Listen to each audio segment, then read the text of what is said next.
구약 성경 사무엘하 7장 1절에서 7절 말씀입니다. 사무엘하 7장 1절에서 7절 말씀 우리 한 절씩 교독하도록 하겠습니다. 제가 먼저 1절 말씀을 봉독합니다. 여호와께서 주의 모든 원수를 무찌르사 왕으로 궁에 평안히 살게 하신 때에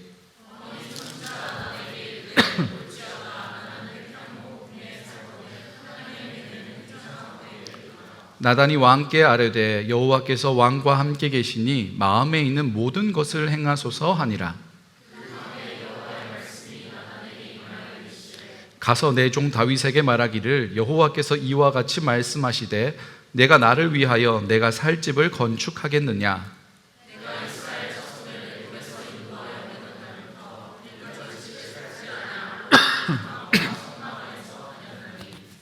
7절 같이 읽겠습니다. 이스라엘 자손과 더불어 다니는 모든 곳에서 내가 내 백성 이스라엘을 먹이라고 명령한 이스라엘 어느 지파들 가운데 하나에게 내가 말하기를 너희가 어찌하여 나를 위하여 백향목집을 건축하지 아니하였느냐고 말하였느냐. 아멘. 네, 자리에 앉으시겠습니다. 다윗 시리즈가 거의 이제 끝을 향해 달려가고 있습니다. 오늘이 8번째 시간이에요. 생각보다 긴 호흡으로 우리가 다루고 있는데 언제 이때 아니면 언제 이 다윗의 전체 인생을 좀 살펴볼 수 있을까 하는 마음에 종결까지 맺도록 하겠습니다. 지난주는 추수감사주일이었고요. 그 전주 어떤 이야기가 있었냐면 언약궤가 들어오는 상황 가운데서 다윗이 여호와 앞에서 기뻐 뛰는 그런 장면들을 살펴봤습니다. 언약궤가 다윗성 안에 있는 회막, 천막, 그러니까 그 출애굽 과정 중에 있었던 그때 하나님께서 말씀하신 대로 천막, 두꺼운 천막을 막 이렇게 가죽들을 덧대어서 만든 텐트 안에 이 언약궤를 집어 넣은 상황입니다. 하나님께서도 다윗에게 참된 이스라엘의 왕으로서, 하나님이 이스라엘의 왕이잖아요. 그리고 다윗을 통해 다스리십니다. 이런 하나님을 향해 기뻐하며 춤추며 하나님을 향한 중심을 잘 보여주었던 다윗을 향해서 하나님께서 놀라운 일들을 베푸시는데 그게 7장 1절 말씀에 기록이 되어 있어요. 우리 같이 읽어보죠. 시작. 여호와께서 주의 모든 원수를 무찌르사 왕으로 궁에 평안히 살게 하신 때에 아멘. 여기 평안이라는 말 니호흐라고 하는데 이게 어떤 뜻이냐면 이 영어로 하면 rest입니다. 완전 쉬는 거, 푹 쉬는 거. 여러분 언제 어떤 공간에 들어가면 좀 쉬실 수 있어요? 만약에 여러분이 직장에서 쉴 수 있습니까? 여러분 책상에서 딱 쉬는 거예요. 그럼 큰일 나겠죠? 교회에서 평안히 쉬실 수 있는데 예배 중에 평안히 쉬시는 분이 간혹 있어요. 이게 막 이래도 되나 싶을 정도로 그러니까 눕지 않았을 뿐이지 쉬고 계시는 분이 있을 수 있어요. 근데 너무 고단하면 그래도 예배 시간에 나와서 쉬는 건 뭐 괜찮습니다만은 사람이 쉰다라고 했을 때 일정한 조건이 충족이 돼야 됩니다. 그러니까 내 마음이, 내 몸이 좀 누일 수 있고 여유가 있을 때 쉴 수 있는 거예요. 여러분이 집에서 평안히 쉴 수 있죠. 저도 정확히는 우리 둘째의 침대지만 제가 점유하는 시간이 많기 때문에 제가 이제 그 침대에 딱 누워가지고 노란색 극세사 이불을 탁 덮었을 때 굉장히 포근한 그 느낌을 가질 수 있지만 제 마음에 걱정이 많으면 거기에 누워 있어도 사실은 평안히 쉴 수가 없어요. 그죠? 그러니까 왕으로 평안히 쉴 수 있게 해주셨다라는 그 단어 안에는 몸에도 걱정이 없고 마음에도 걱정이 없는 상황. 그런데 가만히 생각해 보세요. 내가 왕으로서 나라를 다스려요. 여러 가지 문제들, 이슈들이 발생하지 않겠습니까? 캐나다도 그렇고 미국도 그렇고 한국도 그렇죠. 평안할 때가 잘 없다고요. 각자의 생각들과 주장들과 이권들이 다 있기 때문에 나라가 평안하다는 건 쉬운 일이 아닙니다. 그런데 왕으로 평안히 살게 해주셨어요. 별로 근심 걱정이 없고 이슈도 없고 전쟁에 나가면 다 이기고 경제적인 정책도 잘 풀리고 백성들도 만족해하고 왕 너무 좋아하고 이런 상황. 마치 굉장히 이상적인 그 시절을 지금 다윗이 보내고 있었습니다. 그때 다윗이 선지자 나단을 부릅니다. 그리고 이렇게 말하는 거죠. 나는 지금 너무 좋은 백향목 궁전에 살고 있는데 하나님의 언약궤는 저 휘장 안에 있다. 텐트 안에 휘장이 있고 휘장 안에 지성소라고 하는 그 공간에 언약궤를 모셔놨거든요. 이 햇빛에 그대로 노출되는 겁니다. 가죽을 덧대가지고 두꺼운 가죽들을 덧대서 아마 뻐덩뻐덩하게 거의 플라스틱 정도의 그 굳은 상태가 되지 않았을까 싶을 정도로 두꺼운 천막 안에, 투박한 천막 안에 아마 가죽으로 맨 위를 덧댔기 때문에 햇빛에 노출돼서 태닝이 많이 됐을 거예요. 거무튀튀해졌을 겁니다. 먼지도 많이 묻었을 거고 비가 내리면 불었다가 말랐다가 하면서 쭈글쭈글해지고 그랬을 겁니다. 자기는 백향목궁에 사는데 여호와의 언약궤는 이 햇빛에 그대로 노출되는 텐트 안에 있다는 것이 조금 신경이 쓰였습니다. 이 백향목이라는 게 나중에 한번 검색을 해보시면 레바논 국기를 치면 나무 하나가 그 국기 안에 있거든요. 그게 레바논에 지금도 이 백향목이 나라의 상징인 겁니다. 많이 자라면 200m 이상 곧게 자랍니다. 3-4명이 아름드리로 이렇게 움켜져야 할 정도의 두께를 가지고 곧게 쫙쫙 자라나거든요. 향기도 굉장히 좋아요. 이 백향목이 가지고 있는 상징성이 뭐냐면 불멸, 위엄, 힘, 권위 뭐 이런 거를 상징을 합니다. 이 레바논의 나무는 이 이스라엘로 예루살렘으로 그냥 가지고 올 수는 없기 때문에 운하를 통해서 이 납품을 받는 거예요. 그러니까 수입 목재예요.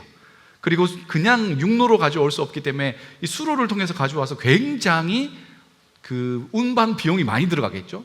나무가 물에 젖었다가 마르면 또 붉고 상하고 이러잖아요. 그러니까 실제로 가지고 쓸 수 있는 양이 보냈을 때보다는 훨씬 적습니다. 가치가 엄청나게 비싸단 말이에요. 일반 사람들은 꿈도 못 꾸는 수입 목재입니다. 근데 그걸로 궁전을 졌어요. 엄청난 규모와 물량이 들어간 그런 대공사였겠죠. 백향목 향기가 좋으니까 딱 문을 열고 들어가면 이 피톤치드하고 막 이런 거 해가지고 너무 상쾌하게 만드는 그런 정도였을 겁니다. 그런데 이 백향목궁에서 이렇게 성을 내려다보는데 천막이 거무튀튀한 천막이 있고 그게 여호와의 궤가 들어있는 장소였다는 거죠.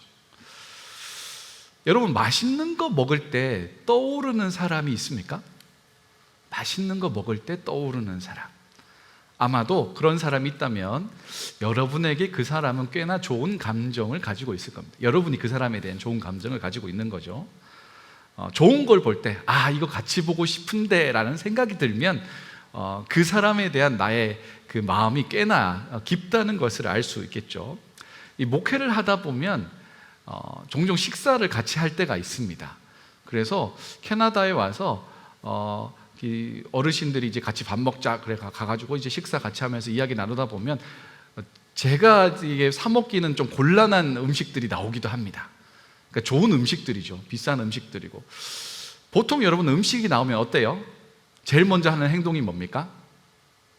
음식이 나오면 제일 먼저 하는 행동. 어렵습니까? 음식이 나오면 제일 먼저 뭐 해요? 이 함정을 피하다니. 저는 이제 여러분 보통 사진을 찍잖아요. 근데 이제 저는 그럼 기도 안 하냐? 이러려고 했거든. 근데 누가 기도한다고 해가지고 에이 김샜어요. 음식이 나오면 사진을 찍잖아요 보통. 근데 저는 사진을 안 찍어요. 제가 만든 음식은 사진을 찍어요.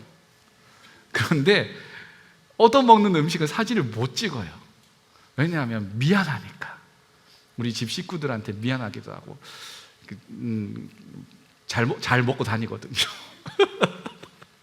근데 먹을 때 이 생각하지, 이거는 같이 먹고 싶다라는 생각을 많이 합니다. 제가 이렇게 그렇다고요. 뒤에 계셔서 하는 이야기는 절대로 아니지만 다윗이 백향목궁에 평안히 살아요. 그런데 여호와의 궤가 천막 안에 있는 걸 보면서 마음이 쓰여요. 똑같은 마음인 거예요. 내가 좋은 걸 누릴 때 하나님도 좋은 걸 누리셨으면 하는 마음이 있는 거예요. 내가 맛있는 거 먹을 때 하나님도 하나님한테 맛있는 거 먹는다 이런 표현이 잘 맞지는 않지만 그만큼 나에게 좋은 것을 마주했을 때 하나님 생각이 났다는 거예요. 다윗의 하나님을 향한 생각이 마음이 꽤나 깊다는 거죠. 내가 이렇게 편안하게 쉴 수 있는데 여호와의 궤가 저기에 그냥 이 천막 안에 덩그러니 놓여 있는 것만 같아서 마음이 불편했다는 거죠. 그래서 나단에게 이렇게 이야기합니다. 하나님이 나에게 이렇게 평안을 주셨는데, 나는 이렇게 좋은 집에 살고 있는데 여호와를 위해서 내가 성전을 지어드리고 싶다 라는 생각을 합니다. 나단이 무슨 말인지 바로 알아차립니다. 듣자마자 이렇게 대답을 하죠. 3절 말씀 같이 읽도록 하겠습니다. 시작. 나단이 왕께 아뢰되 여호와께서 왕과 함께 계시니 마음에 있는 모든 것을 행하소서 하니라. 이게 약간 백지수표 같은 이야기예요. 네 하고 싶은 대로 다 하세요. 하나님이 그거 다 허락해 주십니다라는 뜻이에요. 왜냐하면 나단이 볼 때도 너무 좋은 아이디어였거든요. 제가 나단이라고 해도 같은 이야기를 했을 것 같습니다. 왜냐하면 저에게 찾아오는 대부분의 성도들, 또 청년들도 힘들고 어려운 이야기들을 훨씬 많이 합니다. 목사님 요즘에 이렇고요 저렇고요, 이래가 기도해 주세요, 기도해 달라는 이야기가 훨씬 많아요. 근데 누군가가 저를 찾아와서 이렇게 이야기를 한다면, 하나님께서 나에게 이런 복을 주셨습니다. 내가 가만히 있을 수가 없어서 목사님, 하나님이 필요하신 곳에 내게 가지고 있는, 그게 경제적인 것이 됐든 뭘까 됐든 내가 마음껏 드리고 싶습니다. 하나님이 원하는 것이든 무엇이든 내가 다 드리고 싶으니 목사님 어떤 거 하면 좋겠습니까? 라고 물어본다면 제가 거기에 대해서 뭐라고 하겠어요? 아이고 성도님 너무 좋은 생각이세요, 어떻게 이런 생각을 하셨어요? 라고 맞장구를 치지 않겠어요? 저한테 오는 많은 사람들이 힘든 이야기를 하는데 하나님한테 헌신하고 싶다고 찾아온 거예요. 우리 셀장 섭외할 때 제가 많이 경험했거든요. 지금 계신 11분의 셀장은 진짜 너무너무 감사한 분이고, 근데 누군가가 저에게, 제가 전화하면 7, 8월 제자는 안 받으시잖아요.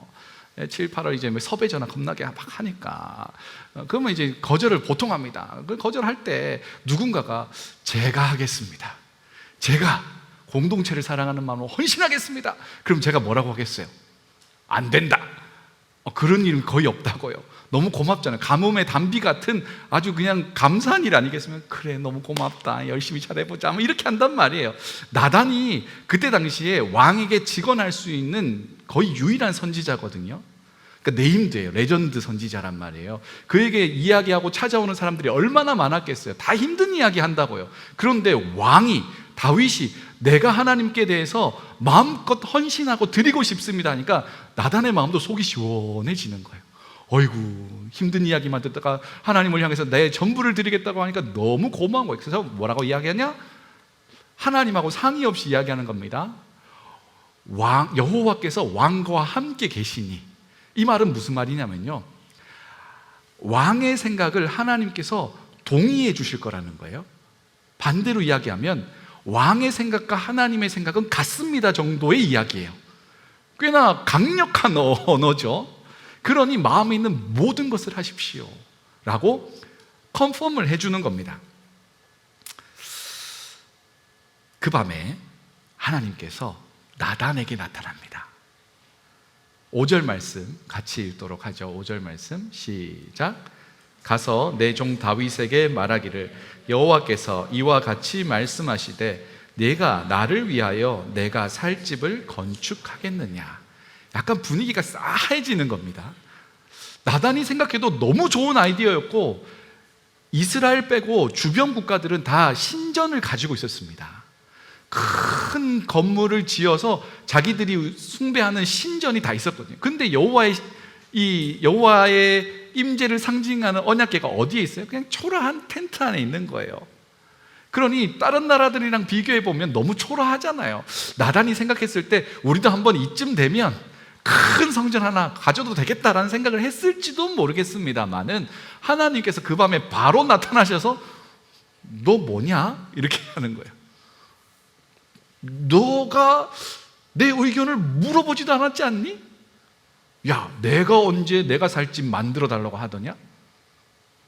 그렇게 막 쏘아 붙이는 거예요. 나단에게 하나님께서 강력하게, 완전하게 거절을 하는 거예요.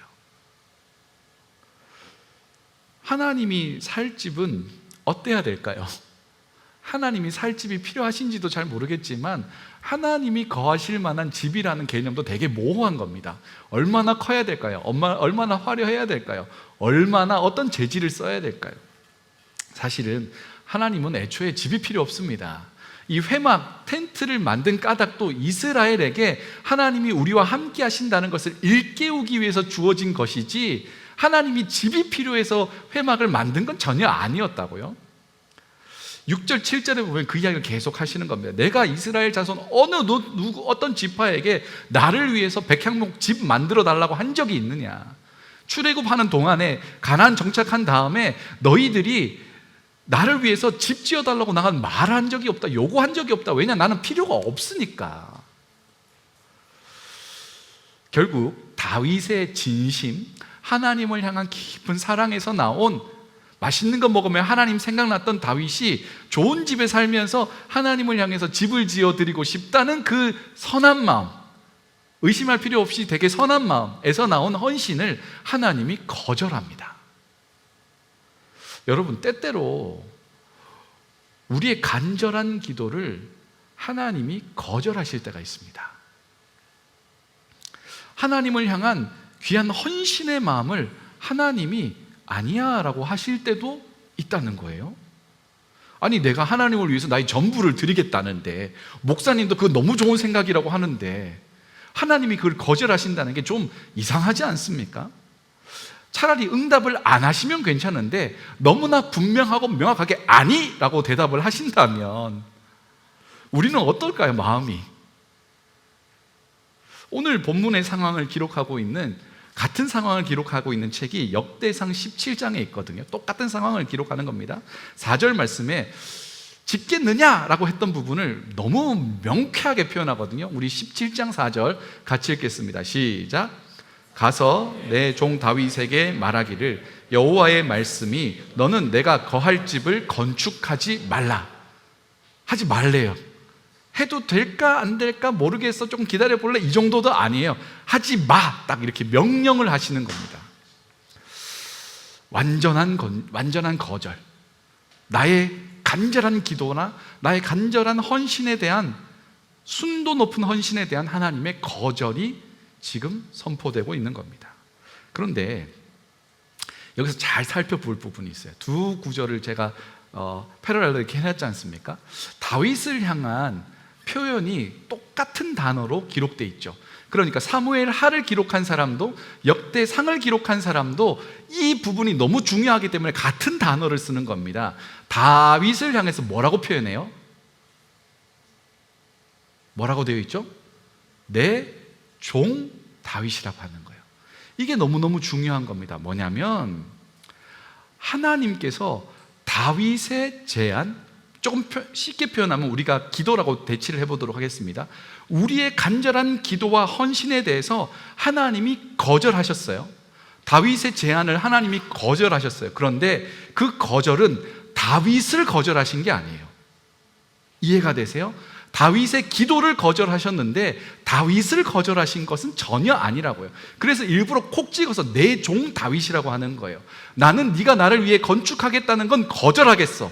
그러나 너는 여전히 내 종 다윗이란다 라고 말씀하고 계시는 겁니다.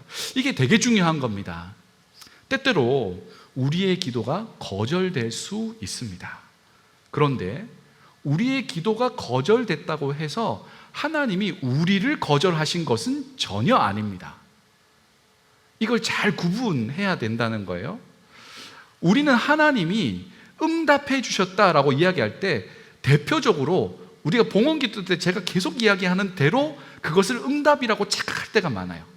내 뜻대로, 내 시간표대로 응답될 때, 오케이 해줄 때 그게 응답이라고 생각하는 거예요. 그런데 하나님의 응답은 예스도 있지만 또 기다려라, 웨이트도 있겠지만 노도 응답인 거예요. 우리는 예스라는 응답만 경험하고 싶지만 하나님은 노라고도 응답하실 수 있다는 거예요. 아니, 웬만하면 예스 해주시지 왜 노를 하시는가? 답답해하면서, 안타까워하면서, 어떤 분들은 또 짜증내기도 하면서, 화내기도 하면서, 그럼 나 이제 교회 안 나가요 하면서 이제 교회 안 나가는 스킬을 쓰시기도 합니다만은,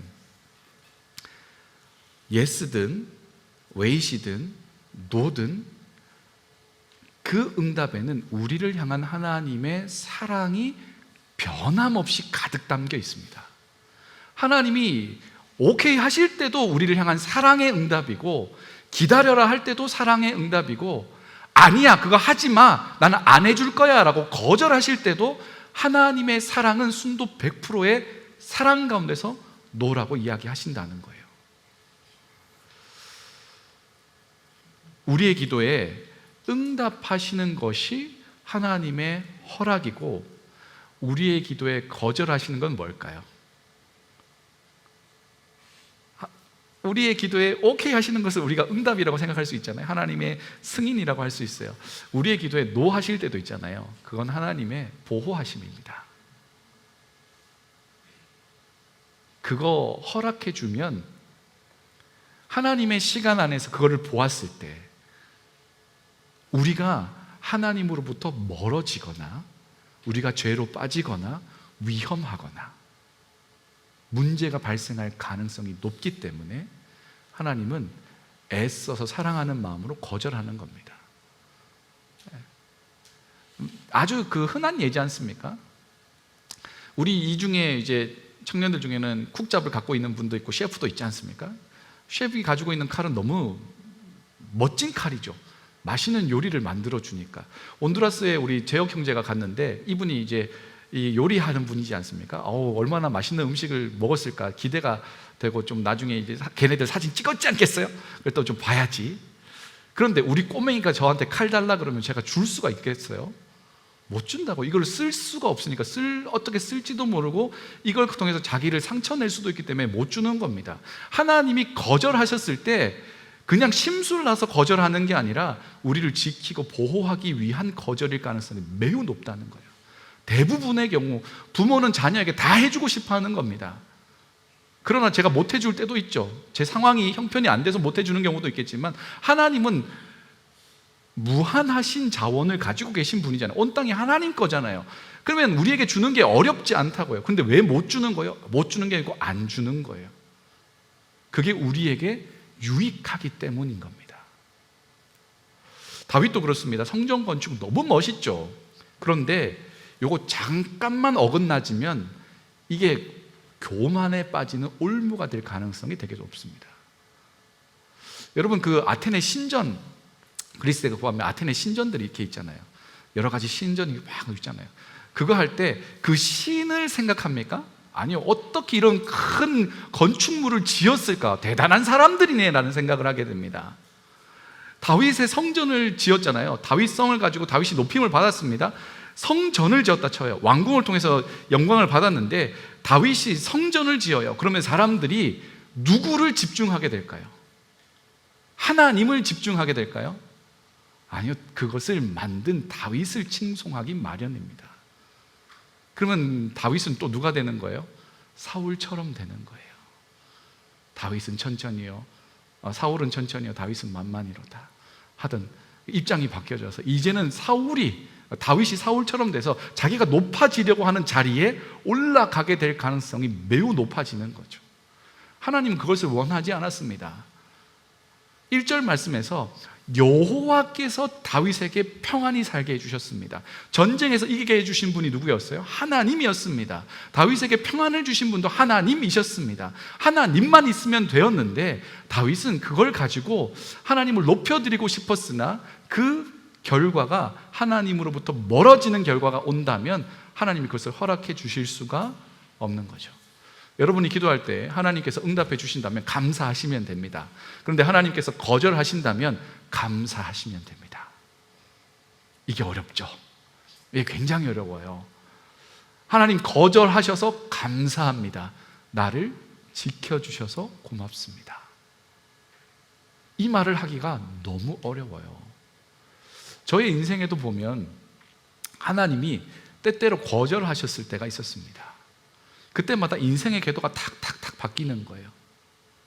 근데 지금 와서 생각해 보면 하나님께서 거절해 주셨기 때문에 제가 엇나가지 않고 의의 길을 툭툭툭 지금 목회 여정을 잘 걸어가고 있다고 고백할 수 있어요. 여러분의 인생이 그냥 하이웨이처럼 막힘없이 술술 다 풀렸으면 너무너무 좋겠어요. 그런데 인생 가운데 한 번씩 브레이크를 밟아야 될 때가 온다면, 그리고 그것이 하나님의 뜻이라면 그때가 온다면 여러분, 제가 한 대로 꼭 한 번만 해보세요. 내가 기도했는데 하나님 거절했어. 안 돼! 라고 했어. 그러면 왜 안 돼요? 하나님 왜 그러는 거예요? 나 싫어하는 거세요? 내가 열심히 봉사하고 섬긴 거 하나님 기억 못 하세요? 라고 하지 말고 그때 그런 순간이 오면 요거 한 번만 딱 하세요. 하나님, 내 기도를 거절하시는 응답해 주셔서 감사합니다. 하나님 앞에 진짜 독특하고 신기한 아이처럼 보일 겁니다. 그리고 하나님께서 여러분을 주목하실 겁니다. 왜냐하면 여러분은 준비가 됐거든요. 어떤 준비요? 하나님께서 가자 할 때 가고 하나님께서 서라 할 때 설 수 있는 준비가 됐기 때문에 그렇습니다. 가는 건 쉬운데 멈추는 게 어렵거든요, 원래. 그런데 하나님께서 멈추라 할 때 내가 멈추잖아요. 그러면 하나님께서 이제는 속도와 방향을 주관하실 수 있습니다. 여러분의 인생이 드디어 주님의 손에 붙들려서 주님께 쓰임받는 삶이 시작되는 거죠. 하나님은 다윗에게 그 이야기를 하고 계시는 겁니다. 바울도 하나님께 자신의 육체의 가시를 가져가 달라고 3번이나 작정해놓고 기도했습니다. 1번, 2번, 3번 기도한 게 아니라 기간을 정해놓고 다른 기도 다 제쳐놓고 그것만 기도한 겁니다. 엄청나게 집중하면서 기도한 겁니다. 상당한 시간을 들여서 기도했겠죠. 보통 이것을 간질이라고 보는 학자들이 많은데, 제가 설교하다가 갑자기 쓰러져서 거품을 막 이렇게 한다고 생각해 보세요. 설교도, 그날 설교도 문제가 있겠지만 저에 대해서도 사실은 어려움이 생기지 않겠습니까? 바울이 복음 전하다가 간질 때문에 쓰러져서 거품 물고 막 이랬다고 쳐봐요. 이게 너무 힘든 거예요. 복음에 걸림이 되는 것 같은 거예요. 그래서 하나님 앞에 기도합니다. 하나님, 이 사단의 이 도구, 육체의 가시를 가져가 주십시오. 치료해 주십시오. 라고 했을 때 하나님이 뭐라고 하냐면 싫다라고 합니다. 안 치료를 안 해줬어요. 안 고쳐줬어요. 오히려 이렇게 이야기합니다. 네 은혜가 너에게 족하다. 이는 네가 약한 데서 온전하여짐이라. 바울, 네 힘으로 복음 전하는 거 아니라 내가 너를 쓰는 거야. 이거 잊지 않기 위해서라도 난 이걸 가져갈 생각이 없다. 그런데 바울이 어떻게 해요? 오히려 이것을 감사하고 찬양하기 시작합니다. 문제가 여전히 내 안에 있어요. 내 기도가 응답이 안 됐어요. 근데 거절하신 응답을 받았죠. 하나님이 나와 함께 하신대요. 나를 여전히 사용하실 거래요. 그것만으로도 감사와 찬양이 바울에게서 막 터져나오기 시작합니다. 하나님이 너무 쓰고 싶은 사람이죠. 이 사람을 통해서 영광을 받고 싶어 하시겠죠, 당연히. 다윗이 하나님의 성전을 건축하려 할 때 하나님의 거절. 그러나 여전히 다윗은 하나님의 종이었고, 우리 8절부터는 안 읽었잖아요. 8절부터 쭉 내려가는 거의 17절까지 10절에 거쳐서 하나님이 복을 엄청나게 쏟아부어 줍니다. 다윗의 마음을 하나님이 받으셨어요. 네 마음이 진심이구나 라는 걸 하나님이 아시고, 내가 너의 왕위를 영원까지 지켜줄게. 네가 나를 위해서 집을 지어주는 거 아니라 내가 너를 위해서 영원한 집을 지어줄게. 하나님이 오히려 축복을 막 쏟아부어 줍니다. 너는 지금 나를 위해서 집을 못 짓겠지만 너의 태에서 날 네 아들을 통해 내가 나의 집 짓도록 허락해 줄게. 그러니까 하나님은 뜻과 계획이 다 있어요. 우리를 향한 선하신 뜻과 계획이 다 있는 거예요. 그 안에서 거절이 있을지라도 그것을 응답으로, 감사함으로 받아낸다면 하나님이 주시는 놀라운 은혜와 축복을 가득가득 우리가 생각한 것 이상의 것들이 주어진다라는 이야기입니다. 다윗이 나단으로부터 거절의 이야기를 들었을 때 반응이 안 나와요. 무슨 말이냐면 서운해하지 않았다는 거예요. 내가 왕인데 내가 한다면 하는 거지, 이런 말이 없어요. 하나님 앞에 서운해하지 않고 오히려 이 18절부터 쭉 나오면 감사 찬양의 노래가 가득가득 나옵니다. 이게 하나님과 다윗의 관계였어요. 노라고 했을 때도 서운해하거나 삐지지 않는 깊은 신뢰의 관계. 여러분이 하나님의 노를 응답으로 받기 위해서는 2가지가 필요합니다. 1번, 하나님은 선하신 분이다 라는 믿음의 고백이 필요하고요. 2번째, 하나님은 말씀하신 걸 반드시 이루시는 신실하신 분이라는 것에 대한 믿음의 고백이 필요해요. 나를 향한 하나님의 거절이 하나님의 선하심 안에 나왔다는 것을 받아들일 수 있으면 그 거절을 나를 지키시고 인도하심이라는 고백으로 감사합니다라고 소화해낼 수 있습니다. 그리고 나의 삶을 신실하게 인도해 주실 그 하나님을 내가 믿음으로 바라본다면 지금의 거절이 나의 인생 모든 것이 끝나는 거절이 아니라 오히려 나를 선하신 길로 인도하시는 하나님의 신실하신 응답이라는 것을 고백하며 감사함으로 받을 수 있는 거죠. 그래서 하나님은 다윗을 향해서 이렇게 표현합니다. 다윗은 내 마음에 맞는 사람, 합한 사람. 이게 사도행전 13장에 나오거든요. 이 구절의 원뜻을 잘 풀어서 설명하면 이렇게 됩니다. 그는 나의 마음, 나의 heart를 따르는 사람이다. 하나님의 마음이 어디 담겨 있어요? 말씀이 있잖아요. 그럼 이걸 이렇게 표현해 볼 수 있습니다. 다윗은 하나님의 말씀을 뒤처지지 않고 앞지르지 않고 바짝 뒤쫓아가는 사람이라는 뜻입니다. 다윗이 성전을 지어드리겠다라는 마음은 너무 선했지만 하나님보다 앞서가는 거였어요. 속도가 좀 빨랐어요. 그때 하나님이 아니 브레이크 밟을래 나는. 지금 아닌 것 같아. 지금 너 너무 빨라 라고 거절하셨어요. 하나님이 브레이크를 꾹 밟자 어떤 일이 벌어져요? 하나님과 동행하기 시작해요.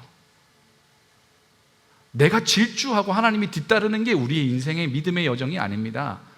하나님이 앞서시고 우리는 바짝 뒤쫓아서 자박자박 같이 걸어가는 것, 어떻게 보면 거의 동일선상에서 걸어가는 것, 그걸 동행이라고 부르지 않습니까? 하나님이 우리의 삶에 브레이크를 밟을 때는 얘야 같이 좀 걸어가자라는 이야기입니다. 너 혼자 너무 질주하다가 넘어지지 말고, 너 혼자 달리다가 어디 가서 잘못된 길로 빠지지 말고 나랑 좀 같이 걷자라는 하나님이 내미는 손입니다. 그러니 여러분이 하나님의 거절을 경험한다면 제가 한 대로 진짜 꼭 한번 해보세요. 하나님, 거절이라는 응답을 주셔서 감사합니다. 내가 한 호흡 거르고 한 호흡 다시 가다듬고 주님과 동행하며 걷겠습니다. 하나님 그 사람의 삶을 진실로 의와 선한 길로 인도해 주실 줄 믿습니다. 우리 공동체도 그렇습니다. 우리 공동체 로고 잘 아시죠? 한번 설명해 드린 적이 있죠? 테바라는 그 방주와 모세가 누워 있었던 어린 모세, 갓난아이 모세가 누워 있었던 갈대 상자를 테바라고 부릅니다. 같은 단어로 표현합니다. 테바에 없는 게 두 가지라고 했죠? 방향을 바꿀 수 있는 키와 속도를 조절할 수 있는 동력원이 없다는 거예요. 그러면 그냥 물에 둥둥 떠 있는 겁니다. 방주도 그랬습니다. 물에 둥둥 떠 있는 겁니다. 할 수 있는 게 아무것도 없어요. 그냥 떠 있으면 떠 있는 거고 떠밀려가면 떠밀려가는 겁니다. 그런데 그게 하나님의 속도와 방향에 맞추는 하나님의 인도하심 가운데 전적으로 자신의 삶을 내어 맡기는 과정이었습니다. 하나님이 노아의 방주를 이렇게 저렇게 흘러 아라랏산 꼭대기에 올라가게 만들죠. 갈대상자 흘러 우리는 표류하는 것 같지만 아니었습니다. 이집트 파라오의 딸의 목욕하는 자리에 어떻게 거기에 그렇게 딱 들어가냐고요. 하나님이 인도하시는 거예요. 여러분, 우리의 삶이 우리의 속도와 방향대로 가는 게 쾌감을 줍니다. 내가 마치 신이 된 것처럼 내가 원하는 게 착착착 진행되면 너무너무 좋겠죠. 저도 그렇습니다. 제가 가지고 있는 플랜들이 있고 이때쯤 일어났으면 하는 일이 있고 이 정도의 양과 속도를 가지고 진행됐으면 좋겠는 것 너무너무 많습니다. 많은 그건 내가 내 삶의 주인인 거죠. 때때로 하나님께서 개입하셔서 양을 좀 줄일까? 속도를 좀 천천히 갈까? 지금 이 길은 좀 위험한 것 같은데 우회전할까? 라고 개입하실 때 치우세요. 저는 나가세요. 나 건들지 마세요. 내가 오랫동안 계획해 왔던 거란 말이에요. 이거 돼야 내가 다음 거 할 수 있단 말이에요. 하지 말고 내 삶 가운데 하나님의 주권을 이루시는 그 사건 가운데 맡겨보세요. 속도와 방향을 하나님께 맞추어 보세요. 때로는 천천히 가는 것 같지만 아니에요. 천천히 갈 수 있는데 온전한 길로 갑니다. 이상한 길로 가는 것 같은데 하나님의 영광이 나타나는 길로 갑니다. 하나님이 우리의 삶을 그냥 내버려 두는 게 아니에요. 표류하게 두는 게 아니에요. 결국 인도하셔서 하나님이 원하시는 그 목적지, 우리를 향한 하나님의 선하신 뜻을 이루는 길로 반드시 인도하시는 선하시고 신실하신 분이십니다. 우리 공동체도 그렇습니다.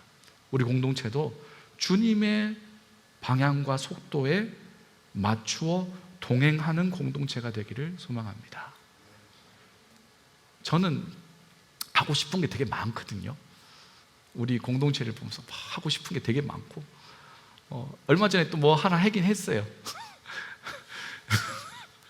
네, 제가 뭐 의류 제작자가 돼가지고 이따 보여드릴 건데, 아무튼 하고 싶은 게 너무 많아. 근데 내가 하고 싶은 게 다 된다고 하나님이 기뻐하시는 목회가 전혀 아니에요. 우리 공동체가 우리가 하고 싶은 거 다 한다고 해서 우리가 막 즐겁고 행복하다고 해서 그게 좋은 공동체가 아닙니다. 우리 공동체의 주인은 하나님이십니다. 하나님이 우리를 향한 뜻이 이루어지는 게 가장 좋은 겁니다. 우리가 그거를 받아들일 수만 있다면, 가는 것도 서는 것도 방향을 바꾸는 것도 하나님의 뜻에 순종할 수만 있다면 이제는 하나님께서 마음껏 사용하실 수 있어요. 얘네들은 하나님께서 마음껏 사용해도 탈이 안 나는 거예요. 삐지지 않는 거예요. 원망하지 않는 거예요. 그러면 무한한 가능성 속으로 우리가 들어가게 됩니다. 여러분의 인생에 무엇이 가능성을 제공해 줄 것 같습니까? 여러분의 은행의 잔고에 통장에 돈이 가득하면 여러분의 인생의 가능성이 팍팍 열릴 것 같습니까? 여러분이 좋은 인맥을 가지고 있으면 인생의 가능성이 확 늘어날 것 같습니까? 여러분이 좋은 스펙을 가지고 있으면, 물론 세상의 기준으로는 그게 맞아요. 근데 하나님 눈에서는 그게 그렇게 중요하지 않아요. 하나님 눈에 가장 중요한 건 하나님께서 마음껏 쓰실 수 있도록 속도와 방향을, 하나님의 의견을 존중할 수 있는 사람, 무한하신 하나님의 가능성 속으로 들어가는 삶이 되는 겁니다.